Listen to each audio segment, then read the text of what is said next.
Supreme court के 3 सदस्यीय पीठ ने स्पष्ट किया कि हाई कोर्ट का स्थानांतरण किसी न्यायिक आदेश का विषय नहीं बल्कि प्रशासनिक निर्णय है।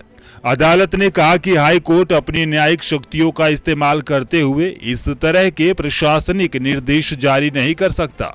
इसी आधार पर शीर्ष अदालत ने उत्तराखंड हाई कोर्ट के उस फैसले को रद्द कर दिया जिसमें पहले वकीलों और मुकदमेबाजों की राय लेने साथ ही जनमत संग्रह कराने की बात कही गई थी।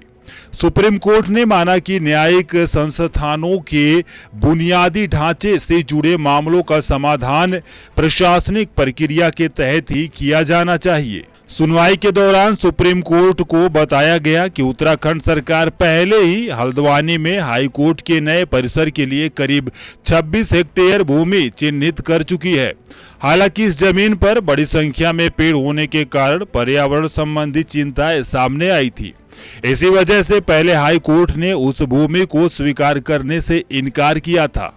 अब सुप्रीम कोर्ट ने राज्य सरकार को निर्देश दिया कि 6 हफ्ते के भीतर सभी आवश्यक मंजूरियां पूरी कर चिन्हित भूमि हाई कोर्ट को सौंप दी जाए, जिससे नए न्यायालय परिसर का निर्माण जल्द शुरू हो सके। गौरतलब है कि वर्ष 2020 में उत्तराखंड कैबिनेट ने नैनीताल से हल्द्वानी हाई कोर्ट स्थानांतरित करने से प्रस्ताव को मंजूरी दी थी, लेकिन बाद में हाई कोर्ट ने इस प्रक्रिया पर रोक लगा दी और कहा कि पहले वकीलों तथा मुकदमेबाजों की राय ली जाए। राज्य सरकार ने इस आदेश को सुप्रीम कोर्ट में चुनौती दी।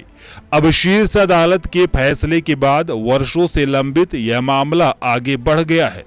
माना जा रहा है कि नए परिसर के निर्माण से न्यायिक सुविधाओं का विस्तार होगा और भविष्य की जरूरतों के अनुरूप आधुनिक आधारभूत ढांचा विकसित किया जा सकेगा। सुप्रीम कोर्ट के इस फैसले ने साफ कर दिया कि न्यायिक संस्थानों के बुनियादी ढांचे से जुड़े निर्णय प्रशासनिक प्रक्रिया के तहत ही लिए जाएंगे।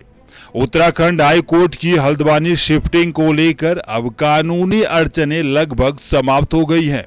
राज्य सरकार को तय समय सीमा में भूमि हस्तांतरित कर निर्माण प्रक्रिया आगे बढ़ानी होगी।